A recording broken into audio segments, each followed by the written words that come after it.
পহিলা জুলাইৰ পৰা সমগ্ৰ দেশতে কাৰ্যকৰী হৈছে নতুন অপৰাধ আইন 2023। সংশোধিত নতুন আইনখনৰ বিষয়ে সাধাৰণ জনতাক অৱগত কৰাৰ উদ্দেশ্যেই সোমবাৰে ডিব্ৰুগড় জিলা বৰবৰুৱা আৰক্ষী আৰু গাঁওৰক্ষী বাহিনীৰ সৌজন্যত এখনি সজাগতা সভা বৰবৰুৱা আৰক্ষী চকীৰ সভাগৃহত বৰবৰুৱা অঞ্চলৰ নাগৰিকসকলৰ সহযোগত অনুষ্ঠিত হয়। সভাত আইনখনৰ সন্দৰ্ভত বিশদভাৱে আলোচনা কৰা হয়।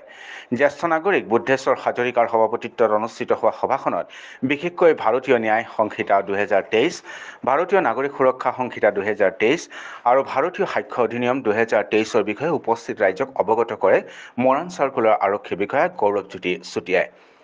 বৰবাৰী আৰক্ষী থানাৰ ভাৰপ্ৰাপ্ত পৰিদৰ্শক ঋতুৰাজ দাসে উদ্দেশ্য ব্যাখ্যা কৰা সভাত বৰবৰুৱা উন্নয়ন খণ্ডৰ খণ্ড উন্নয়ন বিষয়া বিশ্বজিৎ দে, বগীবিল আৰক্ষী চকীৰ তীৰ্থ চেত্ৰী, জামিয়া কণ্ঠী মহাবিদ্যালয়ৰ অধ্যক্ষ তথা বৰবৰুৱা প্ৰেছ ক্লাবৰ সভাপতি মনোৰঞ্জন হাজৰিকাকে প্ৰমুখ কৰি বিশিষ্ট ব্যক্তিসকলে এই আইনৰ ওপৰত বক্তব্য প্ৰদান কৰে। সভাত গাঁওৰক্ষী বাহিনীৰ ছাত্ৰ-ছাত্ৰী আৰক্ষীৰ সৈতে প্ৰায় 5 শতাধিক লোক উপস্থিত থাকে। তিনিখন নতুন দণ্ডবিধি বুলি ক'ব লাগিব, আমি দণ্ডবিধি নতুনকৈ প্ৰৱৰ্তন কৰা হৈছে।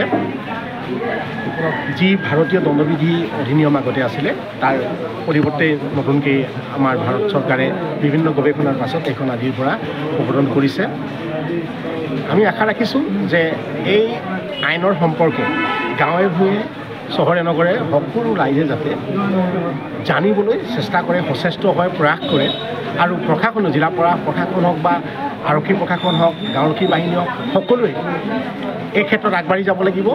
সৰ্বসাধাৰণ ৰাইজক পুংখানুপুংখভাৱে গভীৰভাৱে আইনৰ প্ৰতিটো দফা জ্ঞাত কৰাৰ ক্ষেত্ৰত আগবাঢ়ি যাবই লাগিব। তেতিয়াহে এই আইনৰ পৰা আমাৰ ৰাইজ অলপ হ'লেও উপকৃত হ'ব বুলি মই আশা কৰিছোঁ।